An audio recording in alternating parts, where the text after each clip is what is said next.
গত সেপ্টেম্বর মাস থেকে আমেরিকা যুক্তরাষ্ট্র ভেনেজুয়েলার উপরে মাদক চালানকারী রাষ্ট্র হিসেবে মিথ্যা অভিযোগ এনে বারবার ভেনেজুয়েলার নৌকোর উপরে আক্রমণ করেছিল এবং তাতে ইতিমধ্যেই আমেরিকা যুক্তরাষ্ট্র ভেনেজুয়েলার বেশ কিছু মানুষকে খুন করেছিল। আর সেই ষড়যন্ত্র অর্থাৎ ভেনেজুয়েলার সরকার পরিবর্তন করে সেখানকার পাপেট সরকার বসিয়ে ইচ্ছে মতো ভেনেজুয়েলার প্রাকৃতিক সম্পদ লুট করার যে বাসনা আমেরিকা যুক্তরাষ্ট্রের সরকার এতদিন থেকে কষে আসছিল, সেই স্বপ্নকে এবার সত্যি সত্যি তারা রূপায়ণ করে ছাড়লো। এবার ভেনেজুয়েলাকে আক্রমণ করে ভেনেজুয়েলার রাষ্ট্রপতি নিকোলাস মাদুরো এবং তার স্ত্রী সিলিয়া ফ্লোরেসকে গ্রেপ্তার করে ইতিমধ্যেই আমেরিকা যুক্তরাষ্ট্র উড়িয়ে আনা হয়েছে। তাকে এবার বিচারের কাঠগড়ায় দাঁড় করানো হবে।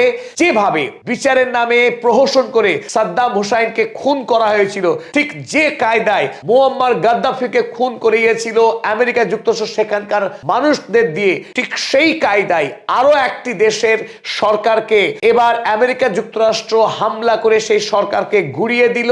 আন্তর্জাতিক আইনকে সম্পূর্ণরূপে বুড়ো আঙুল দেখিয়ে আমেরিকা যুক্তরাষ্ট্র মাইট ইজ রাইট সেই নীতিকে প্রতিষ্ঠা করলো।